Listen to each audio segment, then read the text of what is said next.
There is a pit in Canaan. It is dry. The text makes a point of that. No water.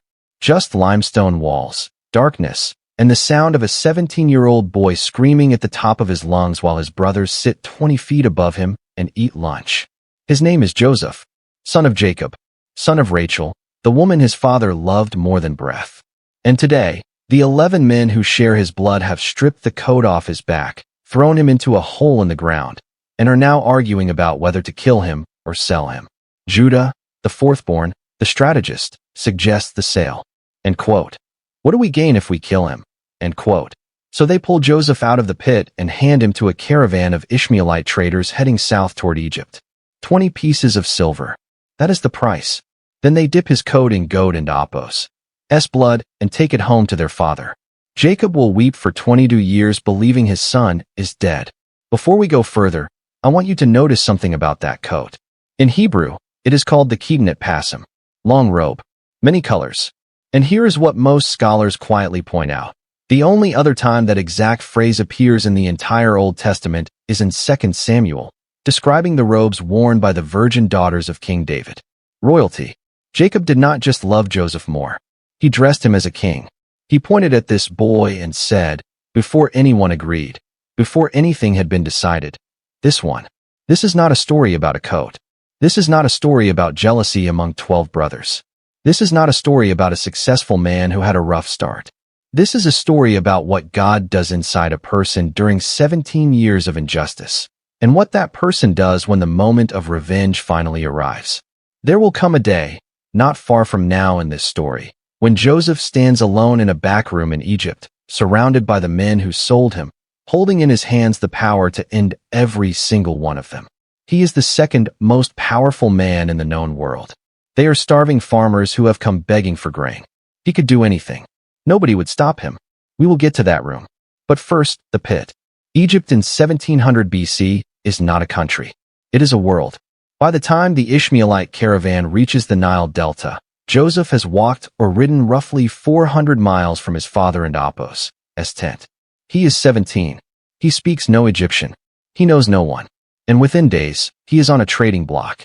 The man who buys him is named Potiphar, Egyptian, officer of Pharaoh and opos' guard, a man of rank and discipline and, apparently, enough wisdom to recognize talent when he sees it. Within months, Potiphar gives Joseph responsibility over his household. Within a year, he gives him authority over everything he owns. The text says something simple and remarkable. The Lord was with Joseph. And Potiphar could see it. Whatever Joseph touched, it worked. Whatever Joseph organized, it produced. For a few years, things are almost good. Almost. Potiphar has a wife. The historian Josephus, writing in the 1st century, describes her as a woman of unusual persistence. Day after day, she approaches Joseph. Day after day, Joseph refuses. He tells her plainly, and quote, "My master trusts me with everything in this house. Everything except you, because you are his wife. How could I do this great wickedness and sin against God?" End quote. This is not the language of a man performing virtue. This is the language of a man who has decided what kind of person he is going to be regardless of where he finds himself. One day she grabs his cloak. He runs, leaving it in her hand. And that cloak becomes a weapon. She tells the servants. She tells Potiphar. End quote. "The Hebrew slave tried to force me." End quote. She has the cloak as evidence. And Potiphar, the man who gave Joseph everything, who watched him for years, who knew his character, believes his wife. Joseph goes to prison. Stay with me, because this is the part of the story that is almost unbearable. Joseph did the right thing. He refused the offer. He ran from the temptation. He held on to his integrity with both hands. And for that, for doing the right thing, he gets a prison cell. He is now somewhere between 20 and 23 years old. He has been in Egypt for 3 to 6 years. He has been a slave, and now he is a prisoner. And here is the phrase the text repeats. Again, in the prison, the Lord was with Joseph. Not in quote. Joseph was rewarded for his righteousness. End quote. Not in quote. The situation turned around quickly. End quote. Just, the Lord was with him. Present. Inside the injustice. Not watching from a distance. In the prison, 2 men arrive with troubled dreams. One is a cupbearer to Pharaoh. One is a baker. Joseph interprets their dreams. The cupbearer will be restored to his position in 3 days. The baker will be executed. Both come true exactly as Joseph said. And Joseph asks the cupbearer one favor. And quote, "When things go well with you, remember me. Mention me to Pharaoh and get me out of this place." End quote. The cupbearer is restored. He forgets Joseph. For 2 years. 2 full years pass in silence, in a prison cell, while the one man who could help simply forgot. The ancient Egyptian end quote, tale of 2 brothers end quote, a papyrus document that predates this story by centuries, tells a strikingly similar tale. A falsely accused servant, a powerful woman, a cloak used as evidence. Scholars debate the relationship between the 2 texts. But what no secular document ever captures is this. What kept Joseph whole in that cell? He had every reason to be consumed by bitterness, by fury, by the kind of despair that calcifies into a permanent shape. And yet, the text gives no record of any of it. Not one complaint. Not one cry of end quote, "God, why have you abandoned me?" End quote. What we find instead is a man who, even in prison, organizes things, serves people, and pays attention. And this is where it gets remarkable. The forgetting of the cupbearer is not an accident in this story. It is a hinge. Because the day the cupbearer finally remembers, 2 years later, when Pharaoh has a dream nobody can interpret, is the exact right day. Not a week earlier. Not a month earlier. The exact right day. Pharaoh dreams twice in one night. 7 fat cows devoured by 7 thin cows. 7 healthy heads of grain swallowed by 7 withered ones. He wakes up disturbed. He calls every wise man in Egypt, magicians, astrologers, interpreters, the entire apparatus of the most sophisticated civilization on earth. Nobody can tell him what it means. And finally, the cupbearer remembers. End quote. "I had a dream once." End quote. He tells Pharaoh. End quote. And there was a Hebrew in prison who explained it exactly. End quote. So Pharaoh sends for Joseph. And here is a detail worth holding on to. Before Joseph goes to Pharaoh, he shaves and changes clothes. He is not going to walk into the presence of the most powerful man alive looking like a prisoner. He prepares himself. This small act of intention, in a man who has been imprisoned for years, tells you everything about Joseph and Apos' psychology. He stands before Pharaoh and says, end quote, "I cannot do this, but God will give Pharaoh the answer he desires." End quote. Not end quote. "I am very good at dreams." End quote. Not end quote. "I have a gift." End quote. The first words out of his mouth are, "I cannot. But God can." The dream means 7 years of abundance followed by 7 years of famine, so severe it will consume the abundance. And without pausing to congratulate himself, Joseph immediately gives Pharaoh a plan. Store a fifth of everything during the 7 good years. Appoint someone with wisdom to oversee it. Distribute carefully during the famine. Pharaoh looks at his court. He looks at Joseph. He says words that are extraordinary coming from a pagan king. End quote. "Can we find anyone like this man, one in whom is the Spirit of God?" End quote. Joseph is 30 years old. He has been in Egypt for 13 years. And in one morning, one conversation, everything changes. He is given Pharaoh and Apos' signet ring. He is dressed in fine linen. He is given a gold chain and a chariot and an Egyptian name, Zaphenath-Paneah, and a wife named Asenath. He oversees the storage of grain across all of Egypt for 7 years. He has 2 sons. He names the firstborn Manasseh, in Hebrew, end quote, "God has made me forget all my trouble." End quote. He names the second Ephraim, end quote, "God has made me fruitful in the land of my suffering." End quote. Pay attention to those names. Joseph is not pretending the suffering didn't and Apos' happen. He is naming it. He is placing it on the record. And then he is saying, and yet God was in it. The famine comes exactly as the dream said. It spreads beyond Egypt, through Canaan, through the whole region. And in Canaan, a man named Jacob tells his sons, "I have heard there is grain in Egypt. Go and buy some." So we Don and Apos' die. 10 of his sons make the journey. He keeps Benjamin home, Rachel and Apos' other son, the youngest. He cannot risk losing him. They arrive in Egypt. They bow before the governor in charge of grain sales. They do not recognize him. He is clean-shaven, dressed in Egyptian royal garb, speaking through an interpreter, with a different name than the one they know. Joseph recognizes them immediately.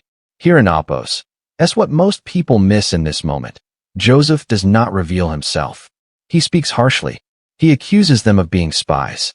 He throws them in prison for 3 days. He demands they bring their youngest brother as proof of their honesty. And he keeps Simeon as collateral. Why? He is watching them. For 22 years he has been gone. He needs to know, are these the same men who threw him in a pit and ate lunch? Or has something changed? On the way home, when they open their grain sacks and find their money returned inside each one, they say to each other, and quote, "What is this that God has done to us?" And quote, they are frightened. They are beginning to feel the weight of an old sin pressing on them from somewhere they cannot name. Jacob refuses to let Benjamin go. Simeon stays in an Egyptian prison. The famine gets worse. When they have eaten all the grain, Jacob tells them to go back.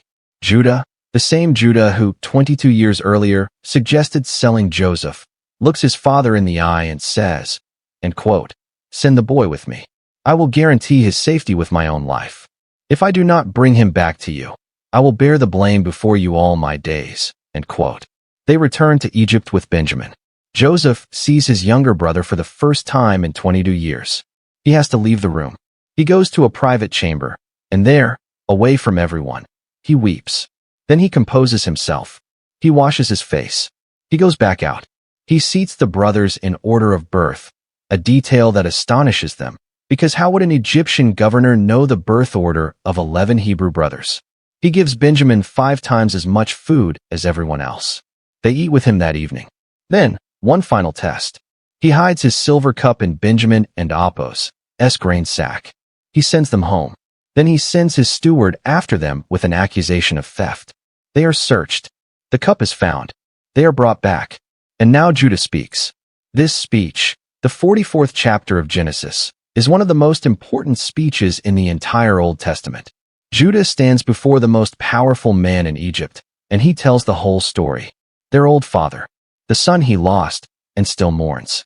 The youngest boy, who is the last piece of that grief.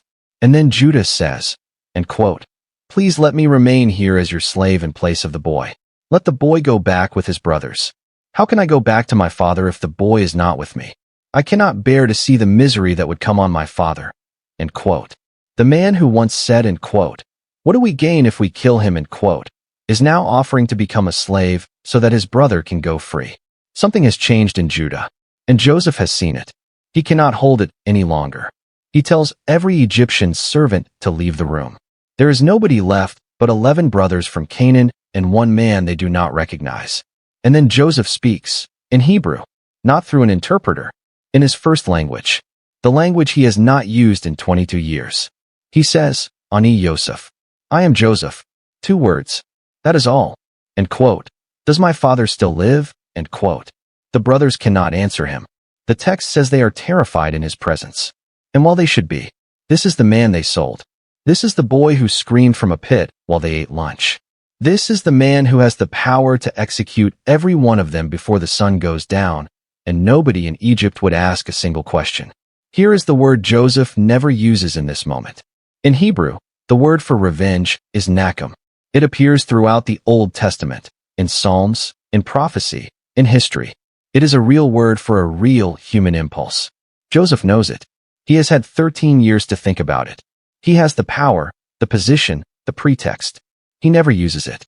Instead he says, end quote, come close to me, end quote. He doesn't end Apos, T call guards. He doesn't end Apos, T issue orders. He asks his brothers to come close. And then he says, end quote, I am your brother Joseph, the one you sold into Egypt. And now, do not be distressed, and do not be angry with yourselves for selling me here, because it was to save lives that God sent me ahead of you, end quote. Not through, not abandoned. Shalak, sent. I want you to sit with this for a moment, because here is what this is not. This is not a man who has found a way to rationalize what his brothers did. He just said, plainly, end quote, the one you sold, end quote. He knows what happened. He has known what happened for 22 years. He is not pretending it was fine, or small, or forgivable on its own terms. He is saying something harder than that. He is saying, I have looked at the worst thing that ever happened to me, and I have found God and Apos' fingerprints on it. Not because God caused the cruelty, but because God was already in Egypt before the cruelty sent me here. Think about a moment in your own life when someone hurt you in a way that changed the shape of your future. Maybe it was a betrayal. Maybe it was a lie told at exactly the wrong time. Maybe it was someone who forgot you existed when you needed them most. You know what I am talking about. You have a room in your memory where you still know exactly what they said. You still know exactly what they took. Now imagine holding that, holding the full weight of it, not pretending it was small, and saying, God was in this too. Not God approved it. Not God wanted it. Not God was indifferent. God was present in the worst of it, working something none of us could see yet. That is not a comfortable sentence. It is not an easy one. It is one of the most difficult sentences a human being can speak. And Joseph speaks it in a back room in Egypt, to the men who deserve it least, as tears run down his face. He embraces Benjamin. He weeps over him. Then he weeps over each of his brothers. And then they talk. The news reaches Pharaoh and Apos' palace. Joseph and Apos' brothers have come. And Pharaoh himself sends wagons for Jacob. Bring the old man. Bring the whole family. There is enough here for everyone. When the message reaches Jacob, when he hears and quote, Joseph is still alive, and he is governor of all Egypt and quote, the text says his heart went numb. He could not believe it. But as he looked at the wagons Pharaoh had sent, the spirit of Jacob revived. He is 130 years old. He has been grieving his son for 22 years. And now he says, and quote, my son Joseph is still alive. I will go and see him before I die, and quote. There is a verse at the very end of Joseph and Apos' story. After Jacob has died, after everything, his brothers come to Joseph afraid that now, without their father alive, Joseph will finally take his revenge. They fall before him and offer themselves as his slaves. And Joseph says, and quote, am I in the place of God? You intended to harm me, but God intended it for good, the saving of many lives, end quote. 3 things to take from the man in the pit. The first, forgiveness is not the erasure of what happened. Joseph never says his brothers did nothing wrong. He says clearly, and quote, the one you sold, end quote. He says, and quote, you intended to harm me, end quote. He is not rewriting history. He is refusing to be imprisoned by it. There is a version of forgiveness that pretends the wound was small. That is not what Joseph does. Joseph looks at the wound directly and says, I am not going to build my life around this. That is a different kind of strength than anything Egypt ever gave him. The second, you may be in a pit right now, and God is already in Egypt. The hardest part of Joseph and Apos' story is not the pit. It is the silence. 13 years between the pit and the palace, with no sign that anything was being prepared. No vision, no voice from heaven, no confirmation, just the quiet sentence, the Lord was with him. If you are in a season that looks like abandonment, that looks like the wrong story, that looks like nothing is moving, the silence is not the same as absence. The third, and hold this one, the most dangerous thing Joseph and Apos' brothers ever faced was not his power. It was his tears. When Joseph wept over his brothers, it was not weakness. It was the total dissolution of the wall they had been hiding behind for 22 years. You cannot maintain a posture of defense against someone who is crying your name and asking you to come close. The power Joseph held over his brothers, the real power, the permanent kind, was not Pharaoh and Apos' signet ring. It was the choice he made to weep instead of condemn. That choice is still available to you. There is someone in your life, maybe many years in the past, maybe closer than that, who took something from you, who sold you short, who forgot you in a prison cell. And you have been carrying the right to your nakum, your accounting, your revenge. Joseph had that right too. He chose a different currency. Here is my question for you this week. And I want you to answer it below, because I think the comments on this one are going to say something important. Has someone wronged you and never asked for forgiveness? Have you found a way, any way, to release it? Tell me. Because Joseph and Apos' story is not just ancient history. It is happening in kitchens and offices and hospital waiting rooms and estranged family group chats right now. If this video gave you something worth keeping, share it with one person who needs to hear this story today. It cost you nothing. It might cost them everything they were carrying. Joseph lived to see his father and Apos' face again. He watched 4 generations of his children grow up in the land of Goshen, safe and alive. He lived to 110 years old, the ideal lifespan in Egyptian culture, the number of a complete and blessed life. The man who went from a pit to a palace and chose not to take revenge died whole.